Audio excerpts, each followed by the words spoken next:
Terima kasih Anda masih bersama kami di iNews Sumut, Inspiring and Informatif. Pemirsa, kunjungi Kelurahan Bagandeli, Kecamatan Medan Belawan, Ketua DPRD Kota Medan Hashim menerima keluhan nelayan yang sulit mendapatkan bahan bakar minyak atau BBM bersubsidi. Menurut para nelayan, hal ini akibat lambatnya pelayanan birokrasi di Dinas Pertanian dan Perikanan Kota Medan yang memakan waktu hingga 3 hari untuk mengeluarkan rekomendasi surat tanda daftar kapal atau STDK sebagai syarat untuk mendapatkan BBM bersubsidi jenis solar.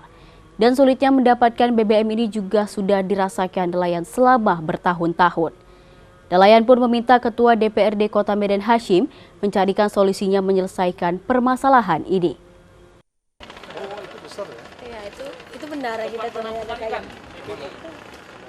Ketua DPRD Kota Medan Hashim menerima sejumlah keluhan warga nelayan saat melakukan kunjungan ke Kelurahan Bagandeli, Kecamatan Medan Belawan.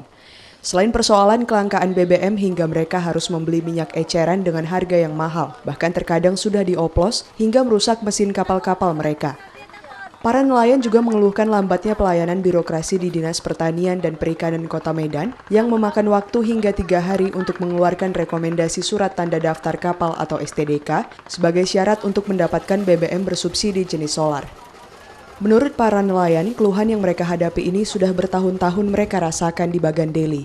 Selain persoalan kelangkaan BBM bersubsidi, Ketua DPRD Kota Medan Hashim juga menerima keluhan nelayan Bagandeli terkait kurang perhatiannya pemerintah terhadap lingkungan mereka yang kumuh penuh dengan sampah dan minimnya lampu penerangan jalan.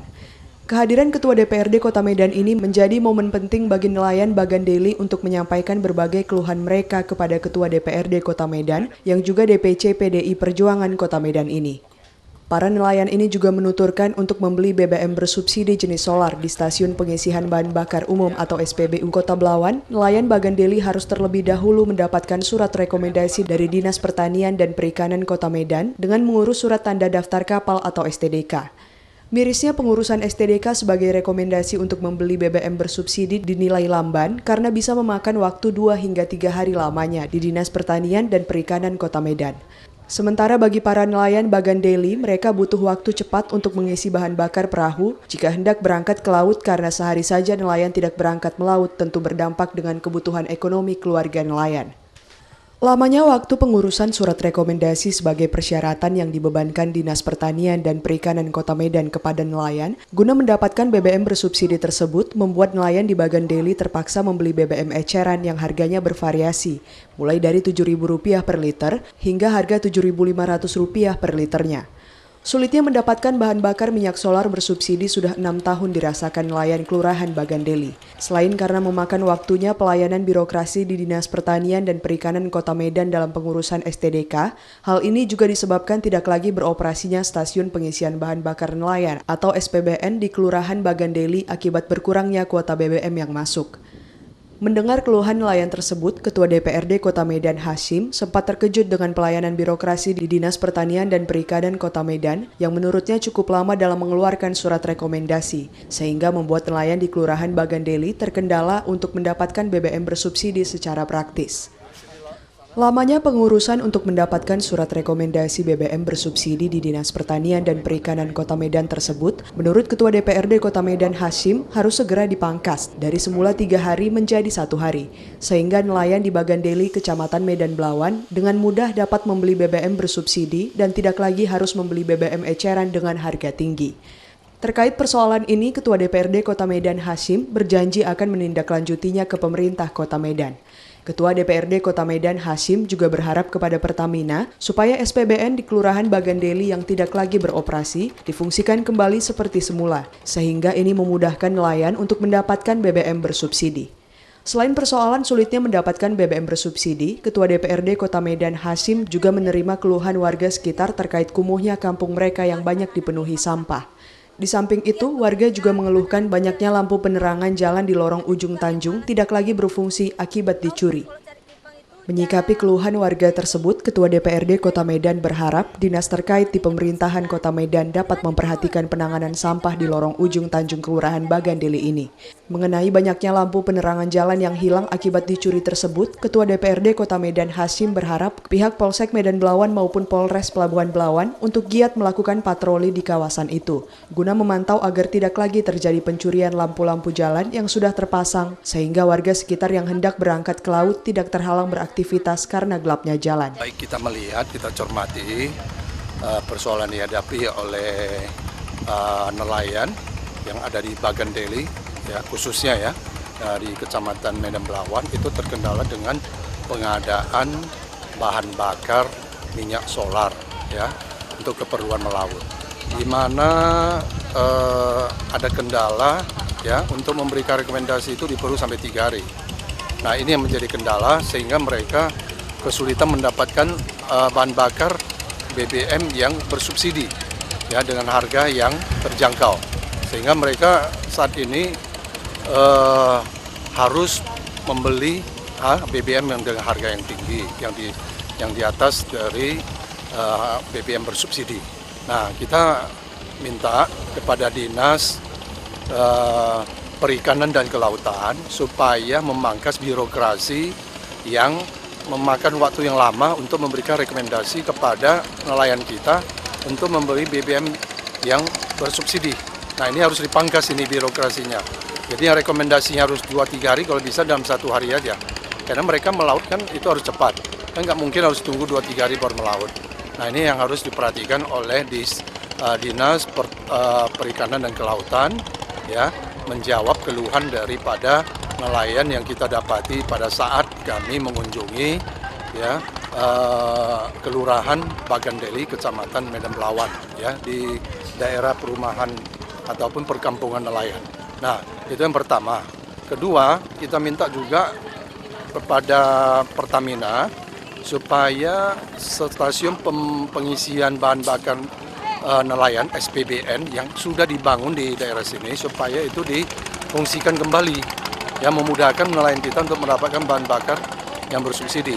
Nah, itu kita dapat informasi itu kuotanya yang berkurang sehingga pemilik SPBN itu mengurangi ya mengurangi niat mereka untuk membuka SPBN ini. Nah, kita harapkan itu Pertamina supaya memperhatikan ya masalah kuota minyak itu supaya diberikan secara maksimal sehingga nelayan kita bisa mendapatkan bahan bakar yang bersubsidi yang terjangkau oleh nelayan kita. Menurut Ketua Kesatuan Perempuan Pesisir Indonesia atau KPPI Kota Medan, Nilawati, di Kelurahan Bagandeli saat ini ada sekitar kurang lebih 2.000 orang masyarakat yang berprofesi sebagai nelayan dan 1 bulannya mereka membutuhkan 32 ton BBM jenis solar untuk bisa berangkat ke laut. Dengan selisih Rp2.000 per liter antara membeli BBM bersubsidi yang harganya Rp5.150 dengan BBM eceran yang harganya Rp7.000 sampai Rp7.500 tentu menjadi pertimbangan bagi nelayan Bagandeli untuk berangkat ke laut. Karena jika dikalkulasikan selama 1 bulan, dengan rata-rata pemakaian BBM 5 liter per hari untuk berangkat ke laut, selisih uang Rp2.000 per liter tersebut bisa mencapai Rp600.000 per bulan. Uang senilai Rp600.000 ini sangat berarti bagi nelayan untuk biaya kebutuhan hidup mereka dan juga biaya sekolah anak nelayan. Nilawati yang juga anggota Kesatuan Nelayan Tradisional Indonesia atau KNTI Kota Medan tersebut mempertanyakan mengapa digunakannya rekomendasi dari Dinas Pertanian dan Perikanan Kota Medan untuk pembelian BBM bersubsidi bagi nelayan, padahal kendaraan bermotor lainnya jika membeli bahan bakar minyak di setiap SPBU tidak pernah diminta untuk menunjukkan STNK atau surat lainnya, sedangkan nelayan dipersulit dengan harus menunjukkan surat rekomendasi STDK dari Dinas Pertanian dan Perikanan Kota Medan untuk pembelian BBM bersubsidi di SPBU. Nelayan, khususnya laki-laki nelayan itu kami kesulitannya di BBM. Kesulitan di BBM itu bukan BBM yang nggak mencukupi, BBM yang mencukupi, cuman di harga kami yang kami harapkan bersubsidi, ternyata kami nelayan saat ini belum pernah dapat BBM subsidi. Seperti itu. Nelayan di sini berjumlah hampir kurang lebih 2.000 seperti itu nelayan. Jadi kalau untuk BBM solar satu hari itu nelayan ataupun satu bulan itu lebih dari 32 ton yang dibutuhkan nelayan Bagandeli. Ini namanya kita mengusulkan ya. Kalau kita mengusul itu ya kok bisa nelayan jangan dipersulit. Dari pengurusan, dari rekom itu karena kalau saya lihat untuk membeli minyak di SPBU yang ada di kota itu seperti kereta, mobil. Itu aja nggak pakai rekom. Nggak boleh kita tunjukkan STNK kan gitu. Kenapa harus nelayannya harus menunjukkan rekom, harus ngurus ini ngurus itu. Dalam kunjungannya di Kelurahan Bagandeli, Ketua DPRD Kota Medan Hasyim juga menyempatkan diri meninjau SPBN yang terletak di lorong proyek Kelurahan Bagandeli yang tutup sejak tahun 2016. SPBN yang diperuntukkan bagi nelayan di Kelurahan Bagandeli ini ditutup pengelolaannya karena kuota minyak yang diberikan Pertamina tidak pernah mencukupi. Ketua DPRD Kota Medan Hasyim berharap Menteri BUMN dan Pertamina dapat memperhatikan aspirasi nelayan Bagandeli agar mereka mudah mendapatkan BBM bersubsidi. Apanya sudah ada, yang cara pelaksana sudah lengkap, tapi nggak lagi karena dari yang kita Tahun bilang 2020 perubahan SPBN, stasiun pengisi bahan bakar minyak, bahan bakar untuk nelayan, yang kondisinya sebenarnya sudah pernah beroperasi, tapi karena kuota minyak dari Pertamina tidak mencukupi, terakhir ditutup sama pengelolanya, karena kesulitan mendapatkan kuota minyak yang subsidi dari Pertamina. Sebenarnya ini yang begini yang mendukung kehidupan nelayan ya. Karena dengan minyak yang bersubsidi yang murah, tentu nelayan bisa lebih mendapatkan penghasilan yang lebih baik lagi ya. Sulitnya mendapatkan BBM bersubsidi ternyata berimbas dengan pendapatan nelayan. Bahkan nelayan Bagandeli mengaku harga BBM eceran tidak hanya dijual Rp7.000 sampai Rp7.500 per liternya. Bahkan ada yang menjual Rp8.000 per liternya, namun dikarenakan kebutuhan yang mendesak, nelayan mau tidak mau harus membelinya. Pendapatan hasil laut untuk sementara ini sangat mengurang, Pak. Dan nelayan susahnya di permasalahan minyak. Minyak terlalu mahal, sampai harga 8 ribuan. Sementara subsidi yang diharap para nelayan belum ada. Di sela kunjungannya di Kelurahan Bagandeli, Kecamatan Medan Belawan, Ketua DPRD Kota Medan Hasyim didampingi Lurah Bagandeli juga menyempatkan diri untuk menemui warga yang anaknya penderita stunting. Kepada Ketua DPRD Kota Medan, orang tua si anak mengaku bantuan dari puskesmas terkadang sering terhenti untuk anaknya penderita stunting. Di Kelurahan Bagandeli terdapat 4 orang anak balita penderita stunting. Ketua DPRD Kota Medan Hasyim meminta Lurah Bagandeli untuk terus memantau kondisi anak penderita stunting dan bantuan asupan gizi yang diberikan pemerintah melalui puskesmas setempat. Hasyim juga meminta untuk terus dipantau agar tetap berkelanjutan. Usai mengunjungi Kelurahan Bagandeli, Ketua DPRD Kota Medan Hasyim kemudian mendatangi Puskesmas Sicanang yang terletak di Jalan Kelapa Blok 21, Kelurahan Belawan Sicanang, Kecamatan Medan Belawan. Kedatangan Ketua DPRD Kota Medan Hasyim di Puskesmas ini untuk mengkonfirmasi terkait adanya pemberitaan di Puskesmas Sicanang tidak adanya tenaga ahli gizi sehingga penderita balita stunting di wilayah Puskesmas Sicanang mencapai 106 orang balita. Kehadiran Ketua DPRD Kota Medan di Puskesmas ini berkaitan dengan sosialisasi Peraturan Daerah Nomor 4 Tahun 2012 tentang sistem kesehatan yang sebelumnya baru ia lakukan di Kecamatan Medan Belawan. Sayangnya saat berada di Puskesmas Sicanang, tidak satupun pegawai Puskesmas yang dapat ditemui Ketua DPRD Kota Medan Hasyim. Melalui via telepon, Ketua DPRD Kota Medan Hasyim akhirnya mengetahui dari Kepala Puskesmas Sicanang jika Puskesmas Sicanang merupakan Puskesmas Rawat Jalan, di mana jam kerja Puskesmas Rawat Jalan pada hari Sabtu tutup pada pukul 2 sore, sedangkan di hari kerja tutup pada pukul 3:30 sore.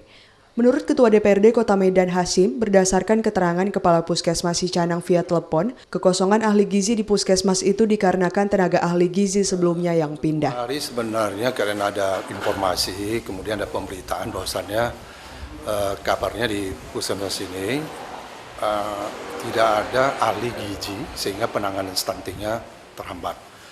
Nah, maka karena itu maka sebagai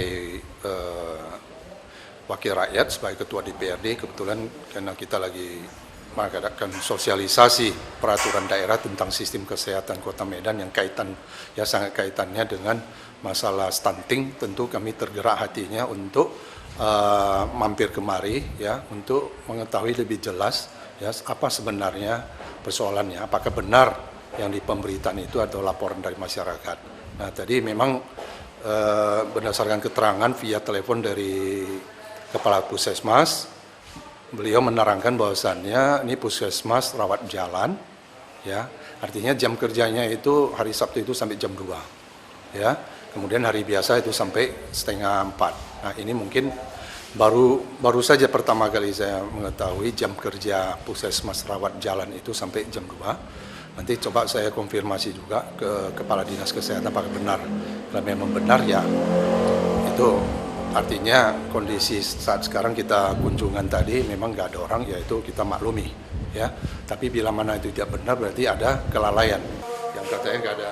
Terkait tidak ada satu orang pun pegawai maupun tenaga kesehatan saat ia mendatangi Puskesmas Cicanang, Ketua DPRD Kota Medan akan mengkonfirmasi hal tersebut ke Kepala Dinas Kesehatan Kota Medan. Apakah benar ada batasan waktu bagi pegawai atau tenaga kesehatan di puskesmas tersebut? Karena selama ini diketahui seluruh puskesmas di Kota Medan berfungsi 24 jam, sehingga warga yang butuh pelayanan kesehatan dapat ditindaklanjuti. Dari Medan, Said Ilham, iNews melaporkan. Ya pemirsa, informasi tadi mengakhiri iNews Sumut hari ini. Mari kita tetap patuhi protokol kesehatan secara ketat, memakai masker, mencuci tangan, dan menjaga jarak, serta mengurangi mobilitas.